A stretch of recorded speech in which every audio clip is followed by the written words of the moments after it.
instead of the term, how can we love ourselves more, I'd like to ask, how can we accept ourselves more? That in the way most of us have been socialized, the way in which a child learns, the initial learning, is that the parent is under pressure to socialize the child, to make the child socially functional. And in doing that, they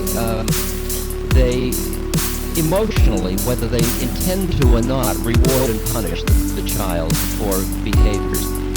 And the result is that when that starts very early, before there is a lot of reasoning process between the parent and the child develops certain emotional feelings that certain ways it is in its natural state are not acceptable. And the result is some feelings of unworthiness or inadequacy or something in most human beings as a result of socialization. Very few people ever come through socialization unscathed in some way or other. That's not an unfair statement, I don't think. So in a way you could see that ego or personality is in a way built upon, and that's where Freud understood it. He saw that the repression of id or impulse life, because of the way the society has to deal with a child's impulses to get it to be socialized, usually is left with a feeling that somehow I'm bad. I have these things that are not acceptable. And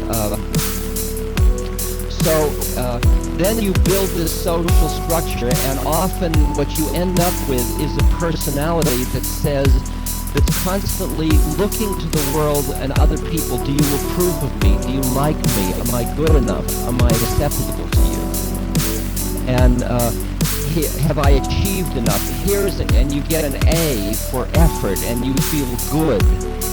And if you don't get the A, it's not like you feel nothing, you feel bad. And it's as if the baseline is negative, not zero. Do you hear the issue that I'm talking about? Now, so that you're constantly using your life experiences as a way to disprove a basic negative feeling about yourself. That's a very, very common thing in social structure and in human development, in ego development. Now,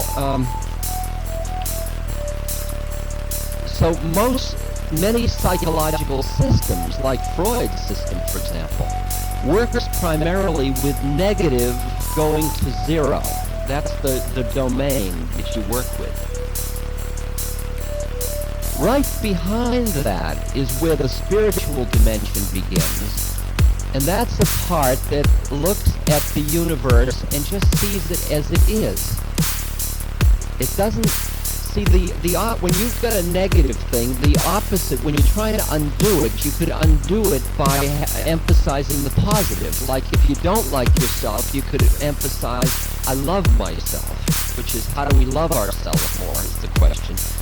Or we could say, let's go behind love and hate and find a place where we merely acknowledge ourselves, where we just allow our humanity. And we hear that there is negativity in us, and there is inadequacy, and we allow ourselves.